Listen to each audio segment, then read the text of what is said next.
Welcome to another episode of Immigration at iba pa kung saan pag-uusapan natin lahat ng inyong mga questions with regards to immigration law, legal matters, and family matters dito po sa Canada. Ako po si Jean Aguilar and of course makakasama natin again every Wednesday ang ating favorite Filipino-Canadian lawyer, si Attorney Jake Aguilar. Good afternoon, Attorney Jake. Magandang hapon, Jean. Magandang hapon po. Live po tayo ngayon dito sa Filipino TV Studio. Yes. Para isa pang episode na naman ng immigration at iba pa. So before anything else, we would just like to greet all our Filipino-Canadian friends and mga clients natin ng Happy Thanksgiving kasi Thanksgiving week pa rin dito po sa Canada. Sana po naging maganda at memorable ang Thanksgiving celebration ninyo. Yes, ayan. At because Thanksgiving, so, ito po, in return, pwede po kayong magtanong na ngayon, live, at sasagutin po yan ni Attorney Jake. Please feel free to send in your questions. So, live na po tayo ngayon. You can send it through the comment section. And for sure, pipilitin po nating mabasa. Kasi minsan, masyadong mabilis yung flow ng questions. But we will make sure to read and answer your questions. Okay? Right. And as usual po, meron po kaming baon habang naghihintay dun sa mga live na questions. Okay. So, simulan na natin habang nag-iisip-isip pa po kayo ng mga inyong questions. We will start with the questions that we have right now. So, yung last po na question na hindi nasagot from last episode, ayan, from Miss Alma Anonuevo Garrido. Ayan, sabi niya, "Hi po, attorney, ask ko lang po if need ba talaga ng IELTS to apply for Canadian citizenship. I didn't work or study here in Canada, but I have a 4-year college degree in the Philippines and 9 years na siyang PR dito. Pwede po bang college diploma lang?" Yes po, pwede yon. So, yung IELTS, hindi naman siya, hindi lang yon yung pwede nyong isubmit para mapatunayan na marunong kayo sa Ingles or French, actually. In your case, or sa ating mga Pilipino, usually kasi di ba yung pag nag-aral tayo sa college, usually English naman yung mode of instruction. So, enough na po yon. So, kung, as you said, nakagraduate kayo, nakatapos kayo ng program, post-secondary, 4-year course, at saka English naman yung mode of instruction, pwede po yon. So, that's one of the acceptable proof na marunong kayo sa English language. Yun. So to add on what Attorney Jake said, yeah, college diploma plus your transcript of records which shows yung mga English, nag-take ng English subjects. Right. Yun. So yeah, for us na Filipinos na yun nga nag-aaral sa Philippines, it's not a problem. Pwede rin IELTS, pwede rin yung diploma or certificate. Yeah. Okay, maraming salamat Miss Alma for that question. And now, we also received lots of questions through email. So, nakikita po namin yun. We've seen it. Meron lang pong mga times talaga na hindi kami makasagot right on time, but we will be addressing your questions. So, eto, in particular, itago natin siya sa initials na RL. So, special request po. Yes, she wants to be anonymous. I think first time kami nakatanggap ng ganitong request na gusto niyang i-discuss yung tanong niya live. So, syempre, pwede nating pagbigyan. At nakita natin na maganda naman yung tanong niya. Magandang i-share. Actually, as I mentioned before, we do really appreciate questions like this kasi syempre hindi naman namin din ma-anticipate kung ano yung gusto nyo, anong kailangan yung itanong. But this one, very specific. Gusto niyang pag-usapan natin. Ito nga po, live. Although anonymous, syempre po siya. Itago natin siya sa initials na si RL. Okay? Ayan. Hi po, Attorney Jake. I hope you can discuss my questions. And she's always watching daw our Filipino Live every Wednesday. Salamat po sa pagsubaybay.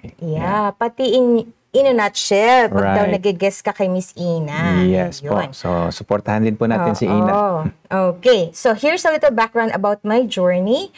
She came to Canada in 2021 as a student with single status and then had my Express Entry profile for a year. It expired May 2025. The status was single. In May 2025, started living with her boyfriend. And they will turn 1 year living together in May 2026.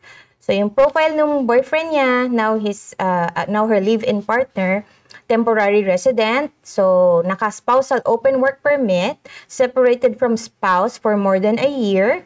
and divorce is currently in progress. Ex-spouse is in Canada with 3 minor children. In Canada also, he plans to return to the Philippines when his spousal open work permit expires end of 2026. Okay, so yung question niya, I want to create another Express Entry profile again because it expired already. Will I keep my status single and just update it after nag 1 year na po kami ng boyfriend ko? Or should I already include him as a common law partner? The chance of getting an ITA before May 2026, if ever, can I sponsor him when I get my PR? Or will it be a problem if I declare single in my Express Entry profile, then later on, sponsor him? Ayun. Will we include his dependents in the PR sponsorship? The mother for sure will process her own PR with the children. Thank you po and thank you for time. Right. So medyo mahaba po yung tanong, ano? So i-digest natin ng konti. Yeah. Hopefully naintindihan nyo rin po yung tanong, ano, kahit ganun kahaba. Pero very interesting nga. Ang tanong, basically, anong ilalagay niyang status? Sa Express Entry. Doon sa pag nag-create siya ng bagong profile. Common law ba? Kasi sabi niya, kakastart pa lang naman, wala pa naman silang 1 taon. And then, so alam niya rin na usually pag mag-sponsor tayo ng common law partner, dapat yung relationship natin at least 1 year na. Okay. So basically, ang tanong niya, yun nga, ano ba, ilalagay ko na bang common law? Wala pa naman 1 year. So yun po, ang short answer dyan, yes po, kailangan common law. Kasi yun yung status yun naman talaga. So so yun yung short answer po, ano, yun yung lagay natin, common law kahit wala pang 1 year. Ito yung full explanation para po mabawasan yung confusion if ever man. Yung status kasi, right away yon nagsa-start, kumaga common law, nag-start yon the moment na mag-live-in kayo. Yes. Yun na yung status nyo. So kung merong question, anong status mo, yun dapat yung sagot mo, common law. Ngayon, yung 1 year, applicable yun pag mag-i-sponsor tayo. So, kung mag-i-sponsor tayo ng common law partner natin, ang gusto ni immigration is at least 1 year. So, I mean, for practical reasons yun na nag-set sila ng 1 year, but that's for sponsorship purposes. Kung ang tanong lang naman is, ano ang status mo ngayon, hindi na kailangan tayo magbilang 1 year na ba, 1 month na ba, or whatever. Ang tanong is ngayon, anong status mo ngayon nung time na nag-fill up ka ng form.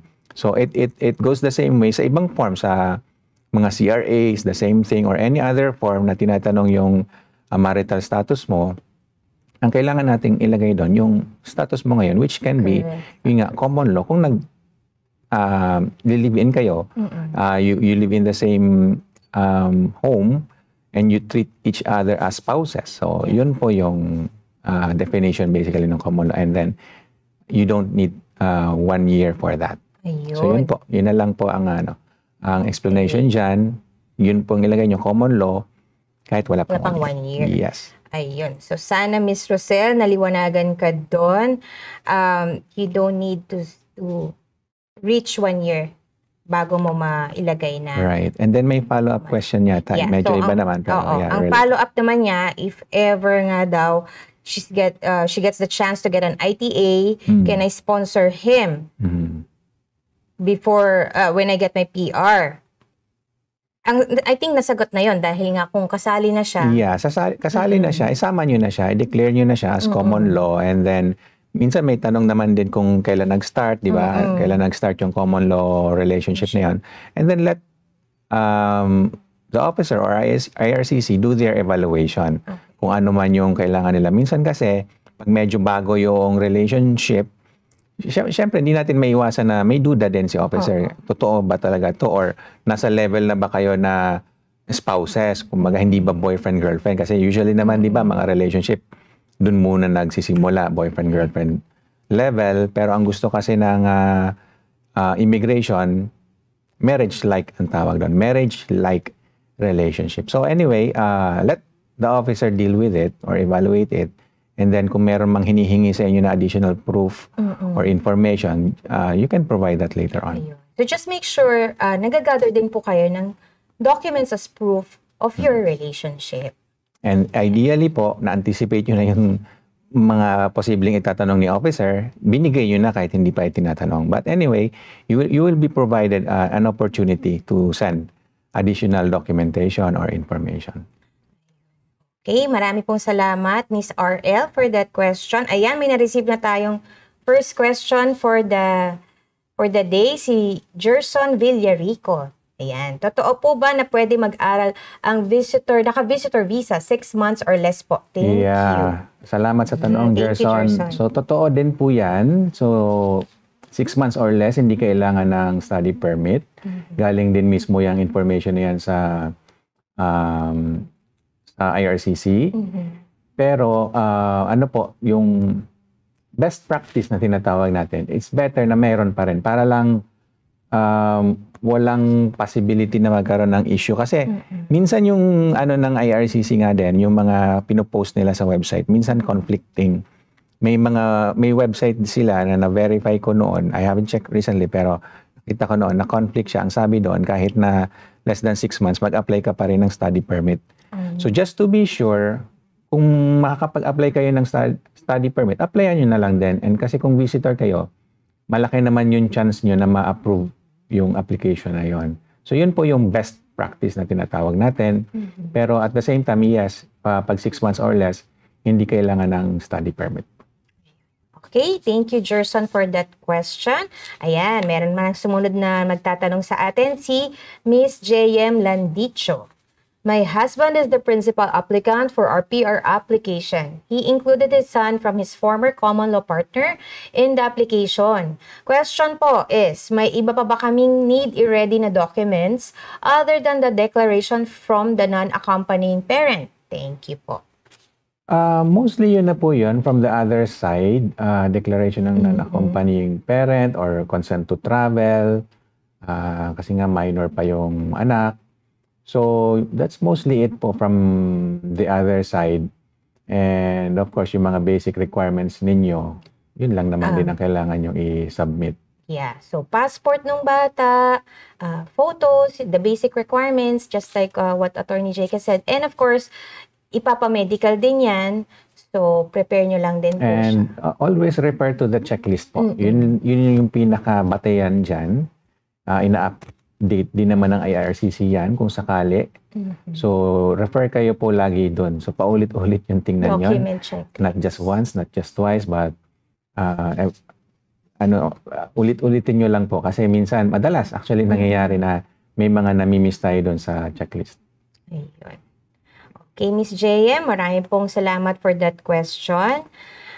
Sige po, patuloy lang po tayong mag-send ng questions nyo. Now is the chance. So, habang wala pa, I think balikan natin yung unang kasi para may follow-up question doon na related. Oo. Okay. Yung sa mga anak na kailangan bang isama. Kasi ito lang, from what I understand, so ulitin ko lang yung tanong. Ano? Isasama daw ba yung mga anak nila? Mag-a-apply din naman yung isang yung other parent, di ba? So, i-declare nyo. I-declare nyo. So, requirement din kasi yon dun sa application, i-declare nyo lahat ng family members, accompanying man or hindi. So, di ba? So, yun eh. So, kailangan yung i-declare at saka regardless din kung may other parent ba na potential na mag-a-apply ng PR, i-declare nyo pa rin. Ngayon, whether or not accompanying sila dun sa application nyo or dun sa other parent, that's another matter. Siguro nga, it's best na kausapin nyo yung other parent, sino yung magsasama sa kanila dun sa application para lang mas maayos yung mga application, para hindi magkaroon ng conflict. Pero it's not a big deal though, kasi minsan, hindi natin makausap yung other parent, hindi cooperative. Nangyayari yun, especially na baka mayroong sa kanila, mga tension dun sa relationship, mga gano'n. So, but anyway, it's best to coordinate, but I don't think na it's gonna be a critical thing. Ayun. So, Miss RL, basta kailangan lang ma-declare sila whether accompanying or non-accompanying. Si RL ba yun yung tanong kanina? Yan. Si RL. Tago natin siya sa initials na RL. Yan. Okay. So, sige po, continue lang po. Mag-ask po kayo ng questions. Please feel free to send in your questions to the comments section below. Or kung ayaw nyo naman pong ma-discuss to live yung inyong mga question at makita ang inyong pangalan, Please feel free to send us your questions. Ayan, makikita niyo po yung contact details namin. You can give us a call at 1-855-522-5294 and a consultation with Attorney Jake. Or you can also visit our website, filipinolowyer.ca, at pwede niyo pong isend yung question niyo doon. Okay? Yeah, so kung comfortable naman nga kayo na i-discuss dito yung mga questions niyo, wala naman limit dito. Although, syempre, as much as possible, pagbibigyan natin lahat ng nagtatanong, ano. But feel free to ask again or make follow-up questions. Okay, ayan. Sige lang. So habang nag-iintay pa tayo ng mga questions nila at nahihiya pa silang magtanong, pwede rin po kayo magpa-shoutout. Okay. Marami pa tayong questions from Facebook, TikTok, and YouTube. Ayan. Simulan natin kay Miss Mildred V. Permanent resident na po ako. Yung panganay ko po ay naka-visitor visa at gusto ko po sana siyang pag-aralin. May acceptance na po siya from NBCC. Pwede po ba siyang mag-apply ng study permit kahit nasa loob pa siya ng Canada as a visitor? So ang rule po sa ngayon, kailangan niya muna mag-exit to change yung status niya from visitor to student. So yun po yung requirement. Kailangan niya mag-exit for that. Okay. Ayun, Miss Mildred. We hope we were able to answer your question. Okay. From Marie L. Good day po. Question po. Matagal na po akong hiwalay for more than 12 years. Nandito ako sa Dubai. Magte 10 years na. Yung boyfriend ko po, matagal na din kami. Hindi kami makapagpakasal kasi hindi nga po kami legally annulled. Siya naman nasa Saskatchewan. Matagal na silang divorce. Pwede po ba niya akong mas-sponsoran? Yeah, pwede po. So, yan yung madalas din nating dinidiscuss. Okay lang naman na ulitin natin for those who are tuning into us for the first time. So, anyway, yung mga ganyang relationship nga po, very common, especially sa ating mga Filipino na may previous relationship or previous marriage na hindi pa napapa-annul or dissolve or divorce yung relationship na yun, but you're now into another relationship. Pwede po yung ma-sponsoran. Kung nagsasama kayo, common law nga po ang tawag doon. But in this case, I think dito sa situation na ito, hindi sila magkasama kasi yung isa yata nasa Dubai. Yung isa naman nasa Saskatchewan. So, ang tawag naman natin doon is conjugal. So, kung yung relationship na yun is more than a year na, pwede pong sponsoran yon. Kailangan nyo lang din patunayan na merong tinatawag na impediment. Impediment to marry, hindi kayo makapagpakasal kasi nga as you mentioned, merong previous marriage na hindi pa annulled, so impediment ang tawag natin doon. At may impediment din sa pagsasama ninyo as common law. So usually ang impediment niyan yung immigration impediment kasi yung isa nasa Dubai at baka wala siyang visa papuntang Canada at hindi sila pwedeng manirahan dito ng permanente. So yun po. Kung may mga ganong klaseng impediments at yung, by the way, again, ulitin natin, yung relationship na to dapat marriage-like, at may mga sapat kayong ebidensya para patunayan nga na nasa ganong level kayo ng relationship. Pwede po yun. Ayun. Just always make sure you have the right documents to prove that the relationship is genuine. So yun po. So although sinabi natin yes, it's a matter of evidence po kasi lagi. Depende kung makukumbinsin na ba si officer doon sa evidence na mayroon kayo.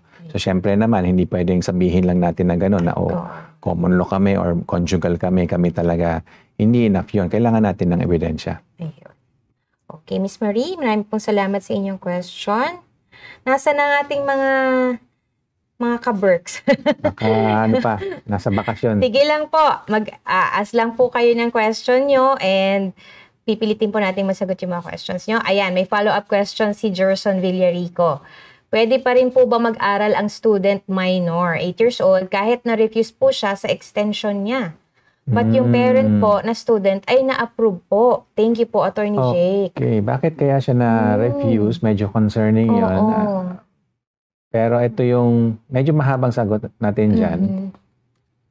Pagbata kasi, sabi daw nila, mismong government na rin ang nagsabi, Government of Canada, karapatan ng bata ang mag-aral. So, regardless of status, ang bata, dapat makapag-aral sila. Lalo na yan, 8 years old, napakabata pa. Pero, again, best practice, mas maganda na meron silang study permit para lang walang issue. But in this case, na-refuse. So, kung tutuusin nga, hindi na pwedeng mag-aral kasi nga ni-refuse na, kumbaga, yung government na mismo nagsabi, hindi namin siya issue ng study permit, which again is concerning. Pero depende na siguro sa school yun, paano nila i-implement yan. Kasi supposedly nga, ito, human right yun kasama yun sa karapatan ng mga bata na dapat makapag-aral sila at hindi magkaroon ng anything na pumipigil doon sa pag-aaral nila dito sa Canada. So medyo as you can see, medyo complicated po yun. But siguro naman po, I think yung refusal na yon, baka pwede pang applyan ulit. You can try again. Maybe, I don't know kung anong exactly reason ba't siya na-refuse. Baka technical reason, baka may hindi na-submit. I'm not so sure kasi hindi natin alam yung buong kwento nitong matter na ito. But you can try again. Kung nawalan man ng status yung bata, pwede pang ipa-restore kung within 90 days. But sana maagapan kasi nga, yung bata ang magsasuffer. Saka kasi na-approve na yung parents. So, yes, try nyo lang po ulit mag-apply. Yeah, tsaka approve naman yung parents, di ba? So, yun nga, I don't see why yung sa anak ay na-refuse. Baka nauna lang yung decision dun sa bata while the application for the parent was still in process. Could be, yeah. Okay, marami pong salamat, Gerson, for that follow-up question. Ayan, si Sir Anjo Palasigi. Hi, Anjo. Hello, Anjo. As a retired Canadian citizen, may limit po ba ng time ng pagbakasyon sa Pilipinas? May mga privileges ba na mawawala like yung health card? Ayun. So yung sa bakasyon sa Pilipinas, may limit yon kung hindi na tayo Filipino citizen. Ayun. So anyway, kung pinanganak naman tayong Filipino citizen and then later on naging Canadian, pwede nating bawiin yung pagiging Filipino citizen. So, ina-applyan lang yon para maging dual citizen tayo. And I do advocate for that actually. I'd like to encourage everyone na naging Canadian na maybe you want to get your Filipino citizenship back anyway. You will still keep your Canadian citizenship. Yeah. But just to answer this question, kung hindi nga po tayo Filipino citizen, definitely may limit. Kasi foreigner na tayo. I-imagine, dun sa bansa na kung saan ka pinanganak, hindi ka na citizen doon. Hindi, foreigner ka na doon. May limit, definitely, yung pagstay. Although extended yung stay, kasi meron naman tayong mga privileges for mga balikbayan and even mga dating Pilipino na iba na ang citizenship. May mga privileges tayo. But may limit pa rin. So yun yung point. May limit pa rin yun. At kung lumagpas tayo sa limit, may mga penalty pa yun na mabayaran. Kailangan mo rin mag-report sa Bureau of Immigration. So why not just apply for your dual? Wala namang mawawala kasi yung Canadian citizenship mo, ano pa din yun. Now, going to the privileges dun sa health card, depende yan sa per province kasi yan yung management ba noong regulations about health benefits or health insurance. As far as I know, dito sa Ontario, meron din parang residency requirement para ma-maintain mo yung health card privileges mo. I'm not sure kung gaano kahaba yan, pero I'm just guessing mga 5 months ba or 6 months, something like that. Pero definitely, yes, you need to stay in Ontario in order to maintain your health insurance. Pag nawala yon, wala ka ng pag nag-overstay ka, let's say sa Philippines, di mawalan ka ng health insurance, kailangan mo bumalik sa Ontario at magstay ulit doon ng a certain number of months. Naalala ko nung bago kami dito, hindi naman nag-activate agad yung health card So, hindi naman the moment na nag-land ka sa Ontario, covered ka na ng insurance.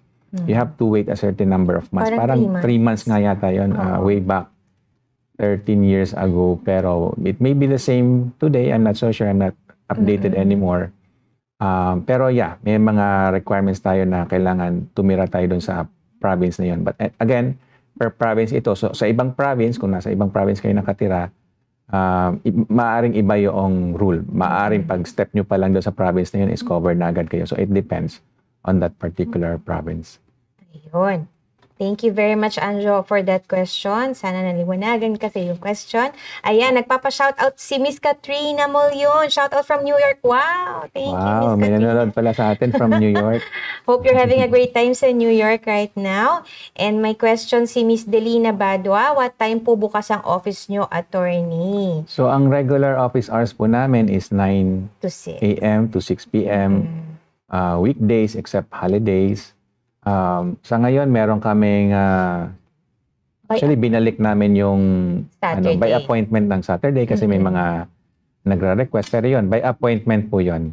You have to schedule that with us para masigurado po na may tao sa office on Saturdays. Kasi for a long time, actually, tinigil muna namin yung Saturday operation. Siyempre, para maka-recharge din yung staff. Makabawi-bawi sa kanilang quality time. Work-life balance, mga ganun. Although recently kasi may mga nag-request o pinagbigyan lang po natin. So yun, Miss Delina, we are open 9 a.m. to 6 p.m. on weekdays, by appointment po pag Saturdays from 9 to 1 p.m. Okay, maraming pong salamat for that question. Si Miss Borgita Villanueva, pag na-receive na po yung completion of studies but the student will study permit, I guess, will expire in April 2026. Paano po ma-extend ang stay sa Canada if di na mag-study ulit? How about po yung status ng open work permit and child study permit?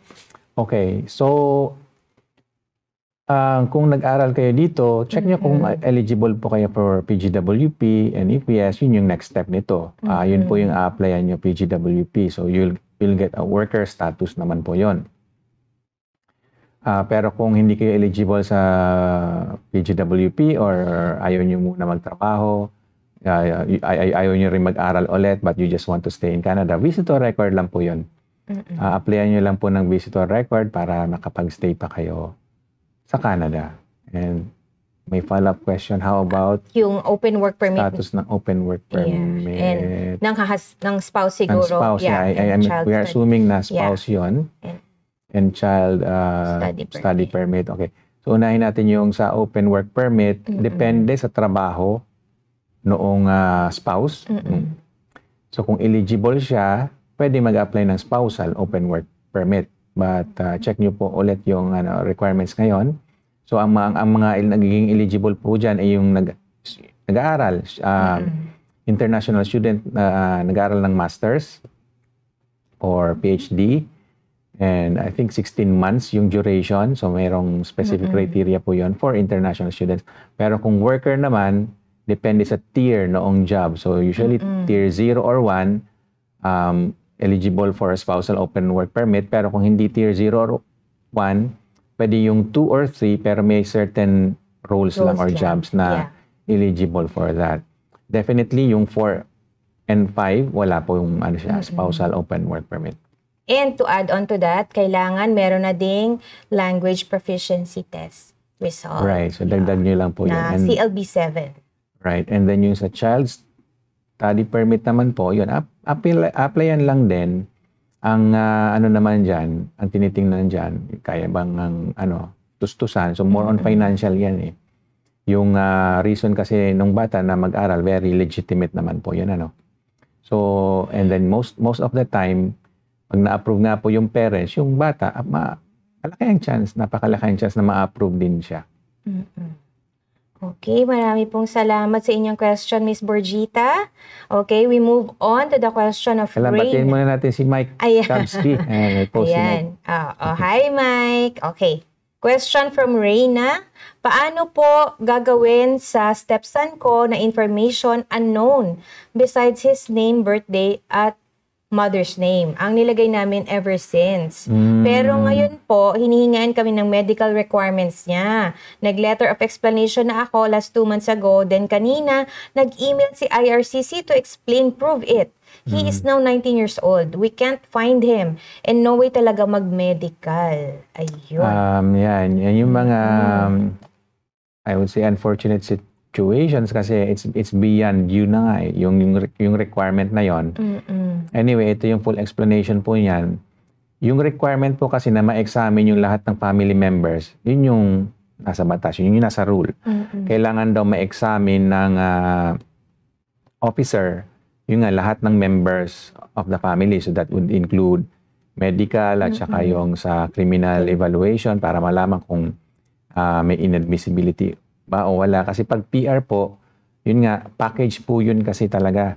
So hindi pwedeng kayo lang yung magsasabit ng information. Dapat lahat ng family members included. So, yun po. Unfortunate kasi hindi nyo na-control yun eh. Siyempre, kung hindi nyo na makita yung stepson or kung ayaw niya mag-cooperate, 19 years old naman na siya, kung ayaw niya mag-cooperate, labas na sa atin yun eh. Walang tayong magagawa doon. So, all you really can do is to explain, which is na-provide yun na po. I'm not sure kung paano yun explain or what. Minsan nadadaan sa tamang pag-explain. Pero hanggang doon na lang din po kasi talaga yun. Explain nyo na lang. Pakita nyo rin yung effort. So that's one thing. Yung effort na ginawa nyo para mahanap or makapag-comply. So yun na lang. Para makapag-comply. So, pero kung nagawa nyo na lahat ng effort nyo at wala pa din, yun nga, hanggang explain na lang din talaga tayo. And now we leave it to the officer what to do with that. Kasi pwede rin naman niyang i-waive yun. So siya ang decision maker kasi. So at nasa sa kanila na yun eh, kung paano nila yan i-decisionan. And in some cases, and in most cases I would say, depending nga sa tamang explanation, pinapayagan yon ng officer. Hindi lang siyempre guarantee kasi case-to-case basis, depende rin sa officer. May officer na mahigpit, may officer na hindi. So, totoo ito, minsan swertihan lang din yung application. Okay, Ms. Reyna, maraming salamat. So, depende po yung sa explanation letter nyo. If you need assistance, you can always get in touch with us on how to properly write your explanation letter. Okay? Moving on to Ato Sayer. Ayan, may pathway po ba ang fish processing plant laborer, low wage po? Salamat po. So, yung specific na fish processing plant laborer, low wage, kailangan po kasi natin ng research dyan. So, we don't have, at this time po, we don't have enough information to answer that directly. So, ang masasabi lang natin, in general, pwede. Kumbaga, hindi, that in itself, kung halimbawa low wage or nasa fish industry, or even agriculture, that in itself, hindi siya hadlang para ang isang tao ay maging PR dito sa Canada.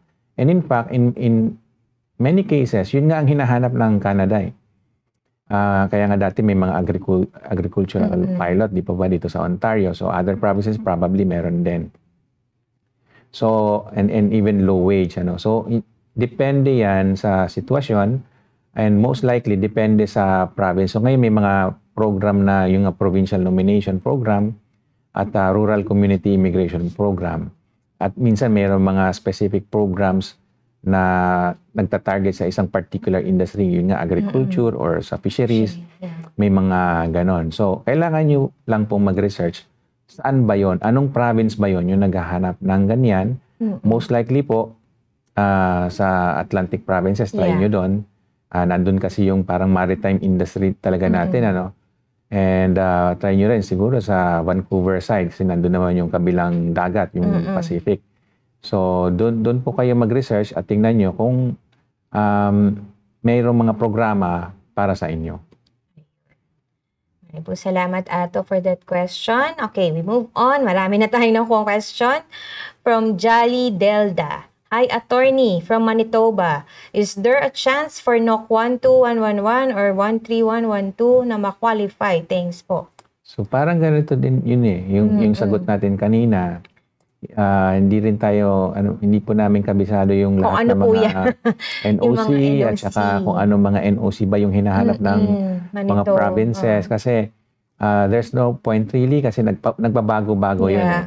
So you have to check each and every time kung ano yung mga provinces nga na yon na naghahanap ng particular job ninyo. And in some cases, minsan hindi swak eh. Hindi sakto, sabihin natin gano'n, na yung hinahanap nila hindi sakto dun sa existing na NOC ninyo.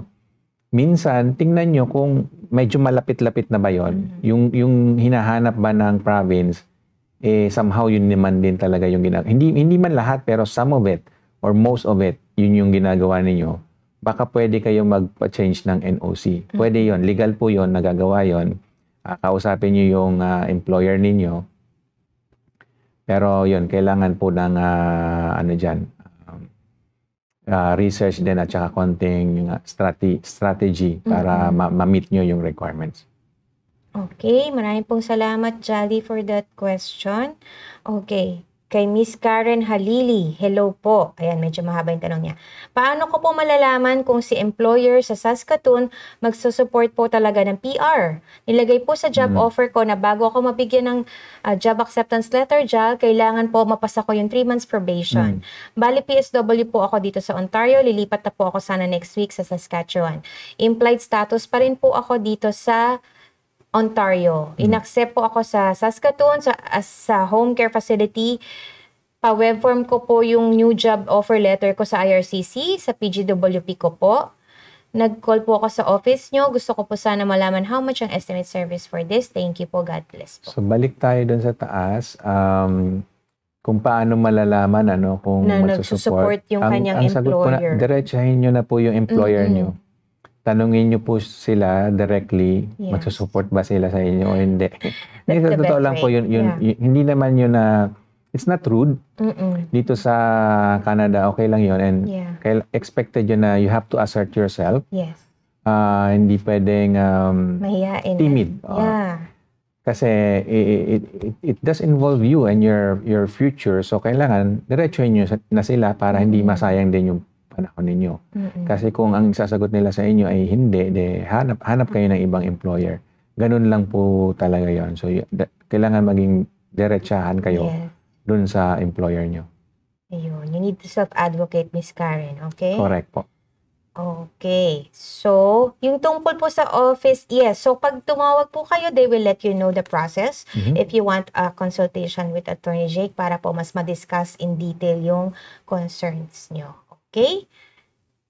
So, nandyan po sa front yung aming information details, 1-855-522-5290, or get in touch with us. Mag-send po kayo ng direct message nyo sa aming Facebook, JCA Law Office, or through our website, filipinolawyer.ca. Okay, Miss Karen, maraming pong salamat. We move on to Miss Josa Castillo. Hello po, Attorney Jake. Paano po ang requirements pauwi ng Pinas? Babalik din po after ma-process ang LMIA and work permit. Wala na po kasi akong status kaya need ko na mag-extend sa Pinas. Na lang po ako maghihintay. Thank you po. I see. So, yung pauwi sa Pilipinas, wala naman po masyadong requirements yon. I'm not sure kung ang gusto nyong itanong yung pabalik ba dito sa Canada. Kasi yung pauwi ng Pilipinas, mostly ticket lang kailangan nyo doon. So, wala namang, I can't think of any other requirement para doon sa pag-uwi sa Pilipinas. Pero kung nagbabala nga po kayo na bumalik dito sa Canada, yan ang paghandaan natin. Siyempre, makakabalik kayo kung meron kayong visa, of course. And kung hindi naman visa, ETA po. And so, gusto ko lang i-discuss ng konti yun kasi nabanggit nyo na walang kayo ng status. So, ibig sabihin, meron kayong record na sabihin natin hindi perfect, na medyo hindi maganda. So, depende na yon sa officer nga kung papalagpasin nila yon. Kung sandali lang naman na nawalan kayo ng status, baka pwede pa nila yung palagpasin, konting explanation lang. Pero the longer kasi, the period na wala kayong status, mas lumalaki yung pangangailangan na i-explain yun ng mabuti. Kasi nga ito, yung lagi din natin dinidiscuss, kung kayo ay nag-a-apply ng temporary residence dito sa Canada, temporary residence meaning visitor, student, or worker, temporary po lahat yon. Bago kayo i-approve ng officer, kailangan makumbinsi siya na hindi nga kayo mag-overstay, na hindi kayo lalagpas doon sa limit na ibibigay sa inyo. So in this case, meron na kayong record. So kung tatanungin, kung mag-iisip si officer, di ba, na-violate nyo na nga before eh. Ano yung guarantee na hindi nyo ulitin yun? So kailangan nga i-convince nyo si officer. Mas mahirap siya i-convince, di po ba? The longer na nag-stay kayo na walang status, the harder it becomes to convince the officer na this time around, hindi nyo nagagawin yun. So, yun lang po yung masasabi natin dyan. Ayun. So, yun ang paghahandaan niyo, Miss Josa. Okay? How to explain to the officer if you have plans of coming back. Okay? We move on to Miss Minmin. Sa January 2026 po, expiry ng work permit ko po, pero naka-apply ako ng RCIP. Paano pong gagawin ko to stay pa rin dito? Expiry ng work permit. So, a couple of options. Kung sa expiry ng work permit and gusto nyo ulit mag-work, pwede naman kayo magpa-renew, pero nga po, kailangan nyo ng LMIA. Si employer, basically, kailangan nyo ng LMIA. Tapos doon sa LMIA na yon, kayo yung nakapangalan doon. And pagka may ganon, pwede nyo applyan ng work permit nyo. Pero kung wala naman, pwede kayo magpapalit ng status nyo from worker into visitor. So, apply lang pa kayo ng visitor record. And sometimes pwede rin na student kung if that's something na kino-contemplate nyo na gusto nyo mag-aral para ma-improve nga yung career nyo. If that's really your plan at kaya nyo na mga tustusan, may finances kayo for that, pwede rin kayo magpalit ng status from worker to student. And if I may add to that, no, Attorney Jake, meron daw kasi siyang application for RCIP. Oh yeah. So follow-up lang, ano? Baka right. naman, so follow-up lang yon, and then hindi naman yun maapektuhan yung application na yun for RCIP. And for now, hindi rin yung nagbibigay ng status. Hindi porke nag-apply na kayo for RCIP, is magkakaroon ka ng status. So, separate nga po yung PR application with temporary resident application. And then, yun po, I think, nasagot na natin yung pinakatanong. Ano ang gagawin bago mag-expire yung work permit by January 2026. Okay, thank you, Minmin, for that question. Shout out din kay Jason Gokong. Salamat, Jason, thank sa you. Panonood. Lagi daw siya nanonood from Richmond, BC. So, yes, nasa kabilang side po. Nandito kami sa Toronto. Yes, so, kayo naman ay sa BC. Avid follower natin si Mr. Jason Gokong. Ayan, from Marie Maria. Okay. Sir, ma'am, good day. I got married po last November 2024. Nag-update po ako sa CRA. We filed po as a couple. Then, nag-update po ako sa immigration noong March. Nakuha ko na po ang marriage certificate namin, pati po mga forms like IMM 008 at iba pa. June po, apply akong PR. August po, nakatanggap ako eligibility. Wala po doon name ng asawa ko. Pero may ADR po ako regarding sa development ng relasyon namin. Tanong ko po, pwede ko na po ba siya i-apply ng spousal open work permit since may natanggap na po akong eligibility? Under po ako ng Home Support Worker Pilot Program. Sana dumami pa ang kagaya nyo na may free advice. Inside Canada po, siya naka-close work permit po. Separate po kami nag-apply papunta dito. Sana po dumami po kagaya nyo. Sensya na ang haba po. Maraming salamat. Okay, salamat din po sa tanong at sa suporta. Na-appreciate po namin yan. Balik tayo dun sa tanong. So, ang tanong niya, may eligibility na, pwede na ba mag-apply ng spousal open work permit? I think pwede na. And usually nasa letter din po yun eh. Opo. Nasa letter na matatanggap nyo na merong ganong information. So, pero wala daw kasi yung name ng asawa niya doon sa application. Kahit nagbigay siya ng update. Medyo nakapagtataka bakit wala yung name ng asawa. So, anyway, baka may technical issue lang doon. Pero, pwede pa rin po yung applyan usually. So, I would suggest po na subukan nyo lang applyan. Total may eligibility na. But again nga po, check nyo ulit yung letter na natanggap nyo about the eligibility. Nakalagay po doon yung next steps. And you might want to do a follow. Kasi kung wala yung information ng spouse, you might need to do a follow-up. Right. And then, ano lang din po, hindi yan isolated. Maraming nangyayaring ganyan ngayon na sabihin nating mali yung ini-issue ng IRCC, maling form or maling sulat. Kahit kami nakakatanggap kami ng mga ganyan na para bang saan ang galing ito, ano mga pinagsasabi ng IRCC. Hindi naman yata to related dun sa client mismo. So anyway, nagkakaroon ng ganyan issue. AI na kasi yung sumasagot. Could be, we don't really know. Yeah. So, but yun po, follow up nyo lang siguro kay IRCC. Yeah. And then, it seems naman na pwede nyo nga applyan. So, I would suggest na applyan nyo na lang din. But probably just explain. Explain na yun yung natanggap nyo, ito yung natanggap nyo, walang pangalan niya, etc. But I believe na eligible na kayo for that. So, just yung mga proof na sinend nyo, like yung marriage certificate, yan. So, isasubmit nyo po yan along with the application. Okay, marami pong salamat sa question nyo, Maria. From Michael Custodio, tanong lang po, kasal po ako, Islam, pero wala kaming pirma. Hiwalay na po kami ng 5 months, valid po ba yun, attorney? Salamat po. Yung kasal, ito, marami din akong tanong. Yeah. Saan kayo kinasal? Sa Pilipinas ba o sa labas ng Pilipinas? So, kung sa Pilipinas, kailangan ng marriage ceremony. Yung pirma, para yun dun sa certificate, sa papel. Pero ang tanong, nangyari ba yung kasal? And official ba yun? May license ba kayo nung kinasal? May marriage license ba na in-issue? Or exempted ba kayo sa marriage license? So, marami tayong tanong. Comply ba yung requisites ng valid marriage? Kasi may ganon. Kailangan ma-comply yun. Otherwise, void yung marriage.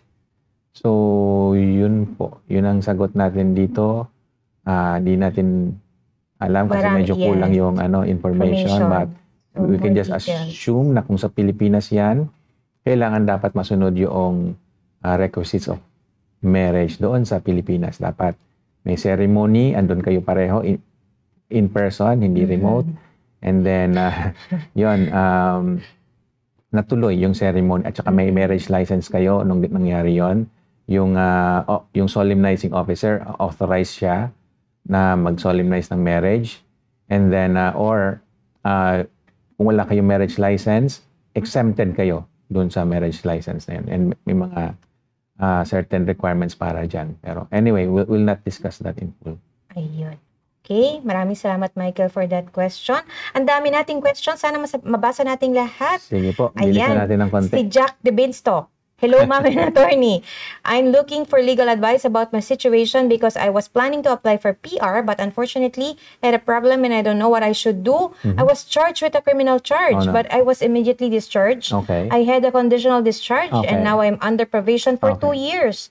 Still, I had 1 year more to go. The question is, am I still allowed to apply for PR even if I'm under probation? Good question. So, pag tayo ay na-charge, it may result to criminal inadmissibility, ang tawag doon. Pero in your case, sabi mo, conditional discharge yung sentence sa'yo. Pag discharge kasi, ang kagandahan nun, hindi siya conviction. So, technically, hindi ka convict, hindi ka criminal. Ganun. So, itong concept na to, dito lang yan sa Canada, walang ganito sa Pilipinas. Pero dito sa Canada, ang kagandahan, pag na-discharge ka, hindi ka considered as convict, which means hindi ka rin criminally inadmissible. So, yun ang kagandahan doon. Ngayon sabi mo naka-probation ka, yan yung part ng condition. Sabi mo kasi conditional discharge. So, yun yung part ng condition na yon. At kailangan sundin mo yon hanggang matapos yung 2 years na yon. Usually, nakalista doon kung ano mga kailangan mong gawin. Among them, hindi ka magdadala ng mga weapon, etc. Mga ganun. So, sundin mo yon. Pag nasunod mo yon, then madi-discharge ka. And pag na-discharge ka nga, hindi ka convict at hindi yon magre-result sa inadmissibility. So, importante na sundin mo yung conditions nun. Kasi pag hindi mo rin sinunod, unang-una, hindi ka na madi-discharge kasi hindi mo nasunod yung condition. Pangalawa, baka magkaroon ka pa ng additional charge. Manganganak yung kaso mo. And then, yun yung magiging problem at baka hindi ka na nga maging admissible for PR. So, importante lang na sundin mo lahat ng conditions. Okay, maraming salamat Jack for that question. Follow-up question ni Michael. Tanong ko, valid po ba ang kasal namin? Ito yung sa Muslim rights na walang pirma. Ayun nga po, hindi natin alam kasi hindi natin alam yung details, saan ba kinasal, and then authorized ba yung solemnizing officer, and then kayo ba in person na umattend? Nabanggit kanina. Then, may marriage license ba kayo or at least exempted ba kayo doon? Marami po kasing information na wala. Okay. Michael, maraming salamat. So, mag-move on na tayo kay Miss Josa Castillo. Ayan, follow up Question po, pwede po ba sa Pinas mag-process ng work permit? Thank you po. Pwede po. And in most cases nga po, doon naman talaga yun pinaprocess, kumbaga sa labas ng Canada. So, yes po ang sagot natin. Okay, Ms. Josa, thank you. For Reyna, salamat po sa time at pagsagot. More power, God bless po. Salamat din po, Reyna. Ms. Reyna. Good morning po, Ma'am Sir, from Javin Solomon. Good afternoon na po dito, sir. Pero thank you for watching, Baka po nasa British Columbia din kayo. So, good morning po sa inyo. Good morning po. From Arn. Good morning po. Tanong ko lang po, yung mga anak ko, nakuha ko po dito as PR na po. Ang problema ko po, yung bunso ko, 3 beses po siyang muntik mag-suicide. Oh no. 3 beses din siyang ma-hospital.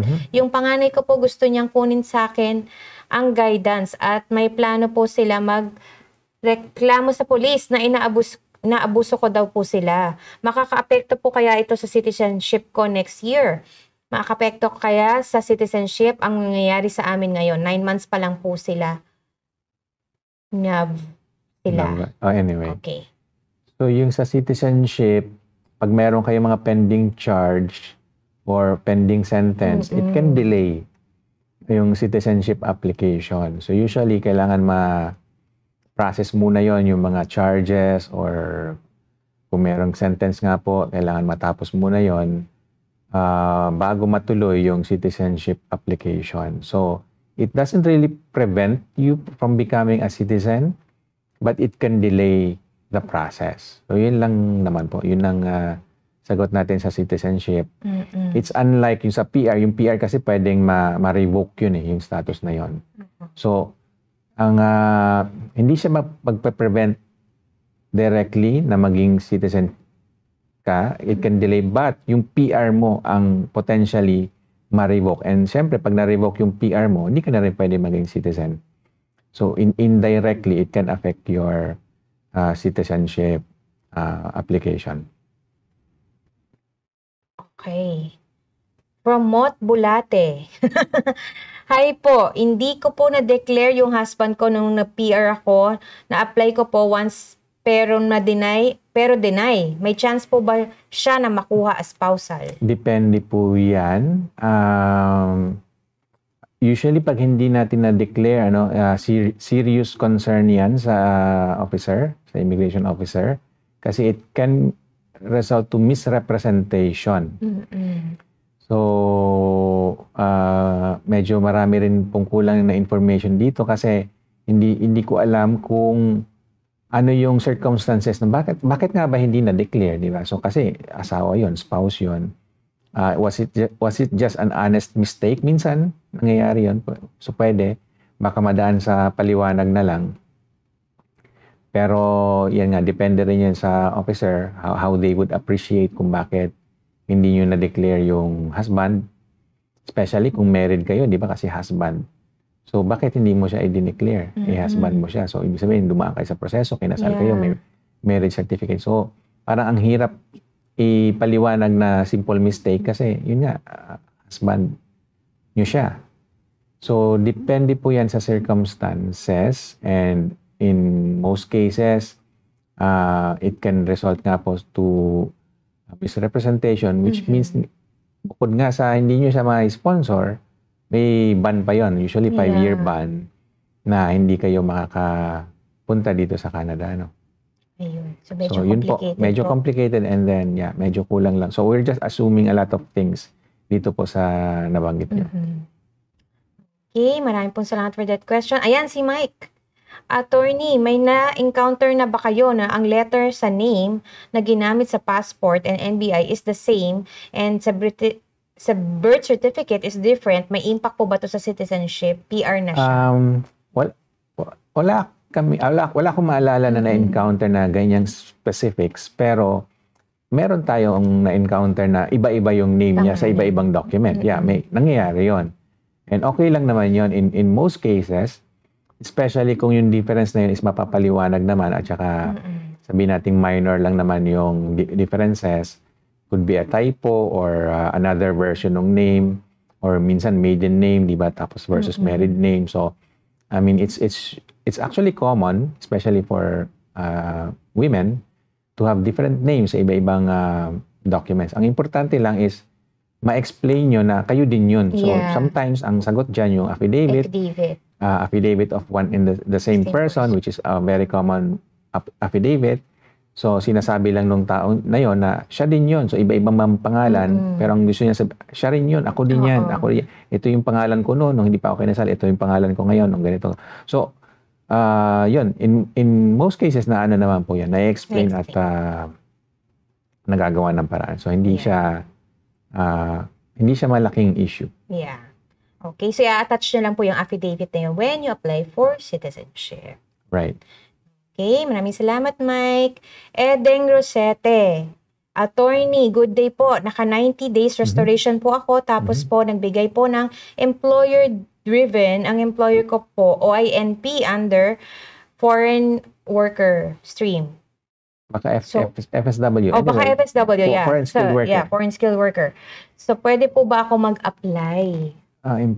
OANP, restoration. So, I think pwede po yan. Pwede po yan. So, yung unang-una nga po, yung mga PR or OANP, hindi naman talaga nga din kailangan ng status. Double check nyo po yung mismong requirements ng program na yon. Pero in most cases, hindi kailangan na may status ka. Anyway, naka-restoration ka na rin lang naman. Yes. So, that's fine. Sana po ma-approve nga yung restoration nyo. Ano? Pero yun po, it shouldn't prevent you from being nominated or becoming a permanent resident later on. Thank you for the question, Edang. Demetria Hello. Ayan, hello po, Demetria. Javin Solomon, attorney Attorney Jake, tanong ko lang po about sa child support po. May specific number po ba sa child support po or depende po sa income po? Salamat po, attorney. Okay, ito po yung sagot dyan. Depende yan sa income nung nagbabayad ng child support. So, ang kailangan nyo lang na information usually para malaman kung magkano yung child support, magkano yung income nung parent na kailangan magbayad ng child support, and ilan ba yung bata o mga bata, ilan ba sila? And then lastly, nasaang province ba yung nagbabayad ng child support? So given those three information, actually may website po yan, i-search nyo po sa Google, child support table amount, makikita nyo po doon exactly how much yung child support obligation monthly. So monthly po yan binibigay. Ayun. Maraming pong salamat, sir, JJ Vin, sa inyong question. Dorin Dakanay, shout out po. Maraming salamat, Miss Dorin. Mabuhay. Ayan. Hello po, Miss Dorin. Si Lani Samson Olida, si husband po, graduate ng Electrical Engineering Technology last June. Now po, working siya as relief industrial electrician for 5 months. Need po ba magka-license muna siya dito sa Canada as electrician bago mag-apply ng PR under New Brunswick PNP. So, depende. Pasensya na rin po at hindi natin kabisado. Hayaan nyo po, mag-aaral pa ako ng mabuti para alamin yung mga existing provincial nomination programs. Pero po, check nyo po yung requirement. Nakalagay po yun doon kung required ba na license. And in most cases po, yes, ang sagot. Kasi that's what matters eh. Alam nyo naman dito sa Canada, usong-usong lahat dito may license. Kailangan may license. Sabi nga nila, kahit barbero may license. Sa totoo lang po, kailangan ng mga license. Pero, dun sa particular, na yan, NOC or role, malamang-lamang po, kailangan ang license yan. But you can always double-check yung program, yung sa nomination program doon sa New Brunswick. Okay. Maraming pong salamat, Miss Lani. Sige, kaya pa ba? Okay, we still have a couple questions. Melo Ramsey, hi attorney, tanong ko lang po, under HCCP po ako, stage 2 na, at di ko po na-change from non-accompanying to accompanying yung mga dependents ko. Pwede ko po ba kaya mahabol or after na lang ma-PR ako? Pwede pa po yan. Ihabol nyo na. Yes, pwede pa po. Until the last minute, actually, pwede nyo pa siyang ihabol. So, wag nyo nang hintayin, kasi sayang eh, kung i-accompany nyo na rin lang naman. Para isahan na nga po. And usually we recommend na isama nyo na para isahan na lang, para tapos na. Di ba? So, kaysa yung later on pa, dalawa yung application nyo, dalawang bayad, dalawang gasto, dalawang effort. So, it's better na isahan na lang po. Okay? Inform nyo lang po si IRCC sa mga changes. Up to the last minute po, pwede pa ihabol. From Maria, if sa inyo po ako magpa-assist ng spousal open work permit, paano ko po malalaman? How much po? Salamat po, ma'am. Get in touch na lang po with our office. Tawag po kayo, 1-855-522-5290 or message sa Facebook, JCA Law Office po, or sa website. Okay? Yeah, filipinolawyer.ca. Thank you, Miss Maria. Mike, yes, nasagot na natin ang iyong question, Mike. Nasagot na natin yan. Okay, maraming salamat. From Denise Pinion Cruz, Attorney Nalagpasan po. Sir, kasi po na hindi siya napapakita dahil may mga words na hindi po pwedeng i-post sa Facebook. Sensitive messages po, hindi po siya na ipapublish sa Facebook. Si Facebook po mismo yung nagpa-flag po siya, so hindi po namin mababasa pag po merong mga sensitive body parts po. Ayaw po ni Facebook. Okay po, sir. So gusto niyo po, i-edit niyo po. Yeah. Edit niyo lang po. Huwag niyo pong lagyan ng mga sensitive yung mga body parts. Opo, yung mga censored, hindi po pa pwede. Salita. Opo. Okay po. From Josa Castillo, sir, ano po ang requirements pa uwi ng Pinas? Wala po. Opo, nabasa na po namin to. Wala pong requirements sa pag-uwi. Yung pabalik po, kailangan yun ng visa or ETA. Okay. From Mike Sean, hello po. Advice lang po, may pending work permit application. Submitted August 11, pero ginawa po nila application ko is outside Canada. Nandito po ako ngayon sa Canada at mag-expire na po extension ko ng November 2. Ask ko lang po kung pwede ba ako mag-apply ng extension ulit or kailangan ko po umalis before November 2. Papuntang Pinas, result doon hintayin ang result ng work permit niya. Yeah, so may mga gumagawa po niyan, we've heard a lot of cases like this na sabi kasi nga ni IRCC dapat sa labas yung application, labas ng Canada. So meaning dapat mag-exit tayo, pero minsan nagagawa nga nung iba na nasa Canada pa rin, pero outside Canada form yung ginagamit. Depende na po yan paano siya again, depende sa officer kung paano nila yan handle o ipaprocess kasi supposedly nga po you have to exit but may error rin po, may mga reports or information kami natatanggap na in some cases napapayagan po siya, pero I would say hindi siya guaranteed kasi nga supposedly you have to exit kasi yun yung rule, but again yun yung nakakapagpagulo or nakakapagpalito kasi depende yan sa officer na mag-handle ng application. Ayun, wala na yata tayong time. Pwede pa ba? So, I don't know kung ilan pa natitira. Medyo madami pa siya. Shout out na lang. Maraming salamat. Oo, marami pong salamat. Pero marami pa to. Sige, one last siguro to. Yung follow-up question from Karen Halili. Follow-up po. Implied status po ako dito sa Ontario. May offer sa akin sa SK, Saskatoon. Pa-webcom ko po ba yung bago kong job offer for PGWP? Hindi po ba maapektuhan yung application namin ng partner ko? Sabay kami nag-apply for PGWP, then susunod po siya sa akin sa Saskatoon. Pag sumunod po siya, bali wala na po siyang work. Thank you. May offer sa ano ba? Siya yung may offer sa Saskatoon na hindi siya sure kung bibigyan siya ng offer ng employer niya. Okay. Siguro, na lang natin siya. Sagutin natin next episode para meron tayo. Medyo mahaba po itong sasagot natin. At marami pa rin. Kasi ito at least basahin na lang natin iba. Maraming salamat. Si Edang, maraming salamat. Thank you si Meloy Ramsey. Maraming pong salamat. Ayan. So, yung mga iba pong hindi. Si Maria, thank you. God bless po. Yung pong mga hindi namin nasagot, pipilitin po nating sagutin yan next episode. Next episode po. At least kayo yung unahin natin habang naghihintay tayo next week. Okay. Maraming pong salamat for joining us today. And we'll see you next Wednesday ulit sa Filipino TV Live, 1 p.m. We'll see you. Salamat po. Until next time po ulit.